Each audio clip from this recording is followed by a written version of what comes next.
Good morning, student. Today we will discuss the topic related to life processes, the circulatory system in human. Circulatory system is an important system inside the human body.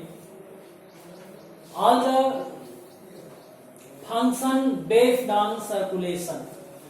If a circulation check inside the human body, then the survival of the human body are not possible. कहने का मतलब आज हम life processes के अंतर्गत part 7 में circulatory system के बारे में स्टडी करेंगे। सर्कुलेशन ह्यूमन बॉडी के शरीर का एक ऐसा मैकेनिज्म है जिससे उसकी बॉडी की इंटरनल और एक्सटर्नल बहुत सारी क्रियाएं बेस्ड होती हैं। अगर उसमें कोई भी अवधान आता है, कोई भी रुकावट आती है, तो फिर उसके सर्वाइवल की पॉसिबिलिटी नहीं होगी। Then the circulatory system in human study topic wise. First of all blood is the main circulatory substance inside the human body. With the help of blood, many types of gases, mineral, water and other important substances circulate inside the human body, and the blood also helpful for the filtration of excretory substance present inside the human body. Means blood जो है main component है जिसके सहारे अलग अलग प्रकार की गैसों का ट्रांसपोर्ट आदान प्रदान होता है।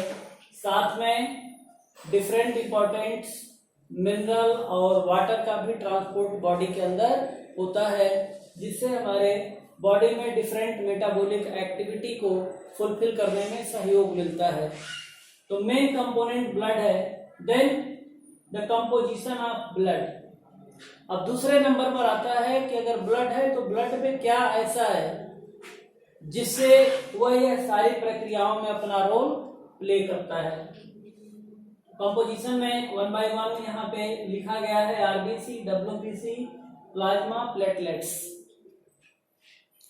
ब्लड के 4 मेन कंपोनेंट कौन कौन है? आरबीसी, आरबीसी का मतलब रेड ब्लड कॉर्पसल्स, डब्ल्यूबीसी का मतलब व्हाइट ब्लड कॉर्पसल्स, प्लाज्मा जो लिक्विड पार्ट है ब्लड का उसको हम कहते हैं प्लाज्मा। उसके बाद a teeny particle present inside the blood are also known as platelets. Platelets are helpful in the maintain the density of blood. If a number of platelets increase, the density of blood will increase.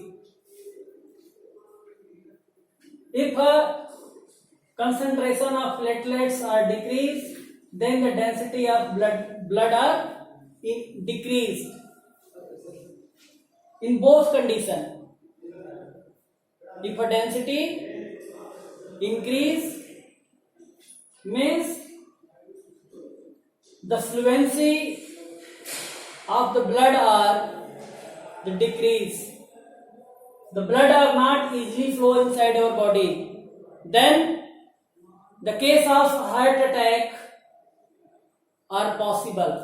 अगर platelets का concentration बढ़ता है तो blood इतना thick हो जाएगा कि उसका सर्कुलेशन बॉडी में पॉसिबल नहीं होगा। अगर अपने नॉर्मल लिमिट से प्लेटलेट्स का काउंट बहुत घट जाता है, डिक्रीज हो जाता है, ब्लड की डेंसिटी घट जाएगी, और जब डेंसिटी घट जाएगी तो ब्लड जो है आर्टरी वेन से आसानी से बाहर की तरफ निकलने लगता है।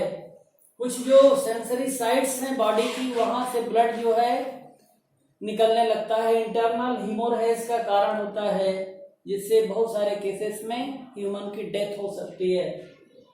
प्लाज्मा में यह सारे इंग्रेडिएंट घुले होते हैं और जो ब्लड के बारे में हम आपको बता रहे हैं उसमें ब्लड में 90%, 80 to 90% वाटर, रेस्ट 10 to 20% में RBC, WBC, platelets, vitamins, minerals, proteins and many other materials dissolve होते हैं जो इस प्लाज्मा के साथ बॉडी में हमारे फ्लो करते रहते हैं।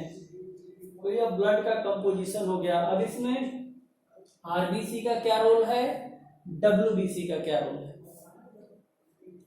RBC specially responsible for carry the oxygen from one side to another body side,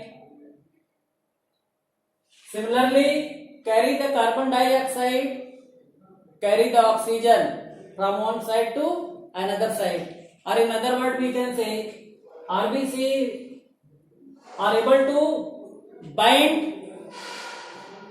the oxygen from lung and dump inside the tissue cell, and on other hand bind the carbon dioxide from tissue cell and finally dump inside the lung. Next, WBC. WBC, the number are very less inside the blood. The total number of RBC per cubic milliliter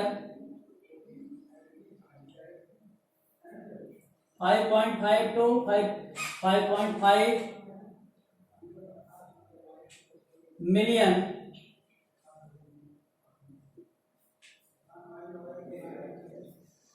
in male and 4.5 to 5.0 million in female. यह number है 50 से 55 लाख पर cubic millimetre blood में। RBC का number होता है mail में और फीमेल में 45 से 50 लाख नंबर होता है आरबीसी का। Similarly, WBC, the number of WBC are 10 to 14,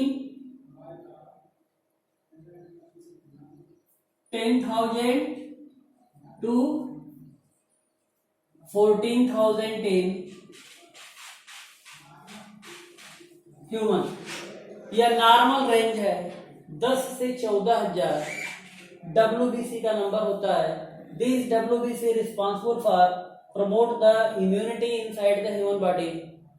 यह WBC क्या करता है, हमारे शरीर की इम्यूनिटी को बढ़ाने का काम करता है, हमारे इम्यून सिस्टम को स्ट्रांग बनाता है।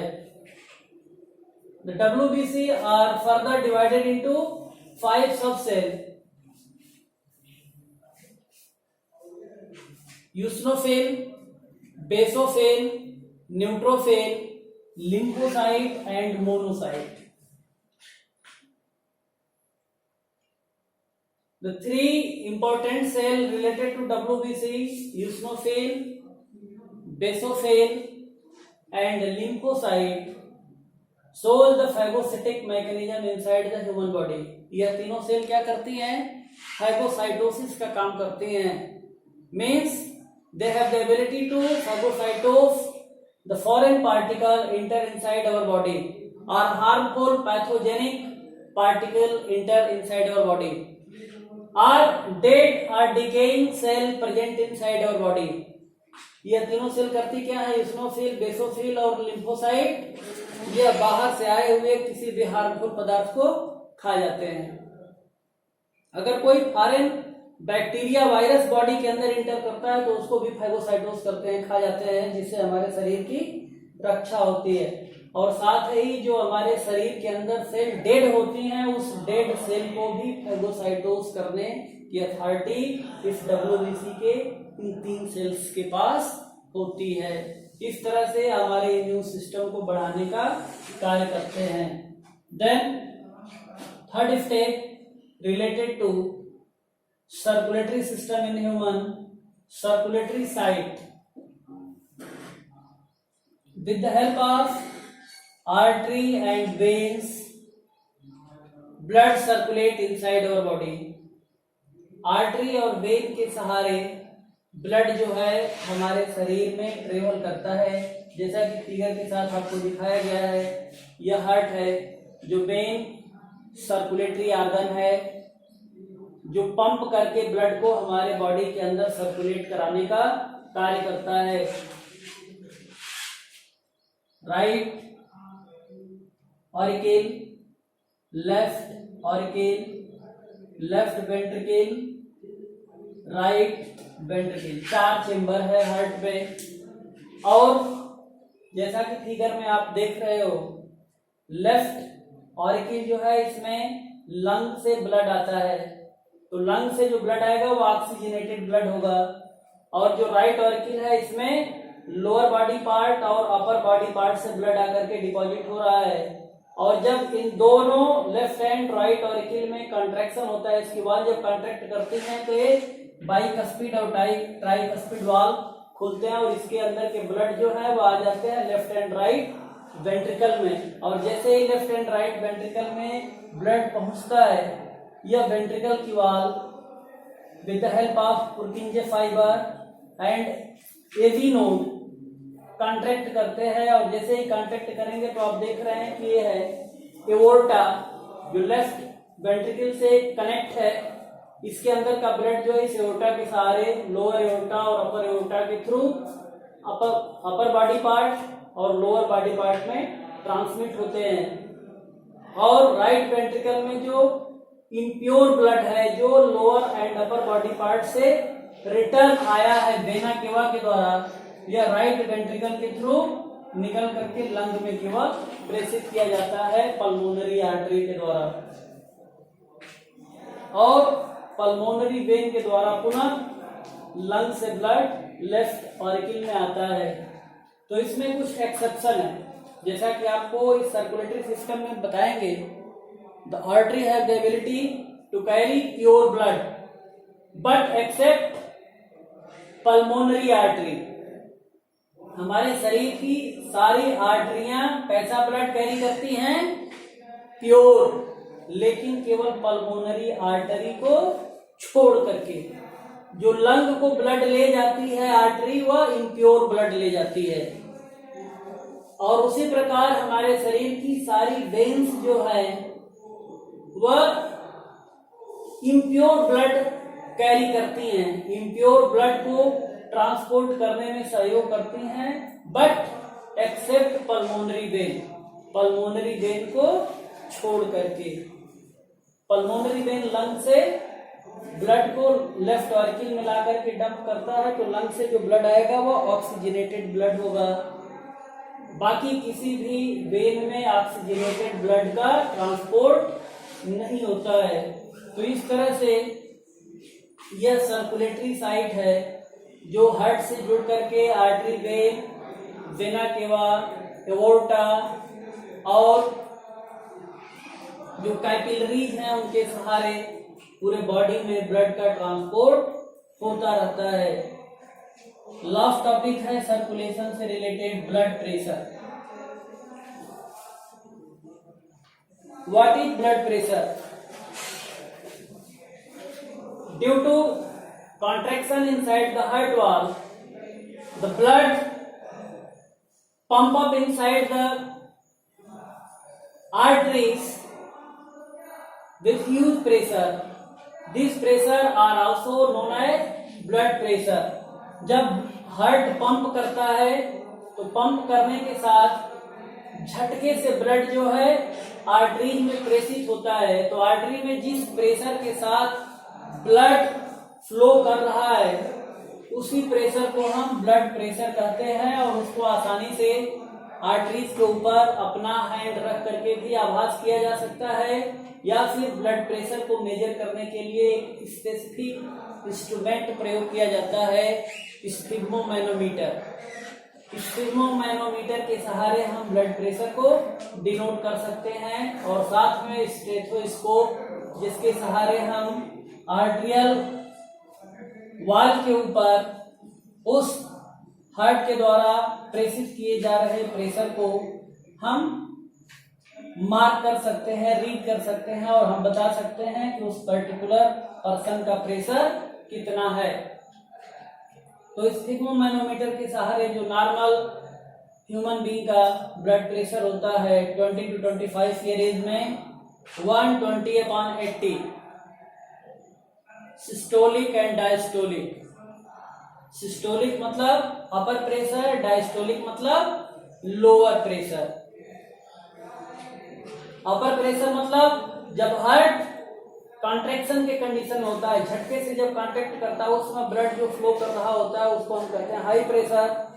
और जब यह वेंट्रिकल का कॉन्ट्रैक्शन चेक हो जाता है और जब ऑरिकल कॉन्ट्रैक्ट करता है उस समय जो आर्टेरियल वॉल के ऊपर प्रेशर क्रिएट होता है उसको हम कहते हैं डायस्टोलिक प्रेशर।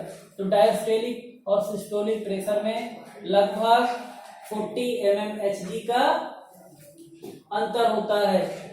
जैसे यहाँ पर लिखा ब्लड प्रेशर हमने एक नॉर्मल ह्यूमन बीइंग का 120 mmHg अपॉन 80 mmHg, मतलब किसी पॉइंट पर लगने वाले मरकरी के दाब के बराबर ब्लड का प्रेशर होता है जब वेंट्रिकल कॉन्ट्रैक्ट करते हैं और जब वेंट्रिकल रिलैक्स में जाते हैं उस समय उस आर्टेरियल वॉल के ऊपर 80 मिली मरकरी का प्रेशर क्रिएट होता है। अगर इतना प्रेशर है तो नॉर्मल है, अगर इससे कम या अधिक होगा तब हम कहेंगे कि उस पर्टिकुलर पर्सन का जो ब्लड प्रेशर है वह लो या हाई हो सकता है।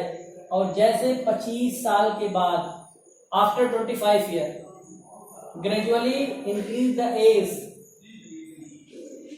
Similarly the pressure of the blood on the arterial wall gradually decrease 5.5 millimercury per year. जैसे जैसे 25 साल के बाद एक एक साल ह्यूमन की एज बढ़ती जाएगी वैसे वैसे 0.5 मिलीमरकरी ब्लड का प्रेशर आर्टेरियल वॉल पर बढ़ता जाएगा। Suppose that if a person है 40 ईयर ओल्ड, अगर 40 साल का कोई बूढ़ा व्यक्ति है तो उसका जब हम प्रेशर डिनोट करेंगे तो आपको हमने बता दिया कि 20 से 25 साल का व्यक्ति है तो उसका ब्लड प्रेशर होगा 120/80। तो अब 25 के बाद जितना साल अधिक हो रहा है उसको 0.5 से मल्टीप्लाई कर दो तो आएगा 7.5। अब 7.5 इन दोनों में ऐड कर दीजिए तो 7.5 इसमें ऐड करेंगे तो नियर अबाउट 88 और यह 128। कहने का मतलब अगर 88 की जगह लोअर प्रेशर 90 भी है 40 साल की एज में और अपर प्रेशर 130 भी है तब भी उस पर्सन का ब्लड प्रेशर नॉर्मल माना जाएगा। अगर उससे अधिक होता है तब हम कहेंगे कि उसके ब्लड प्रेशर में कहीं न कहीं कोई दिक्कत है। This is all about the discussion related to circulatory system of human. In next section, we already discussed related to the topic related to excretory system in human and excretory system in plant. Thank you for watching video.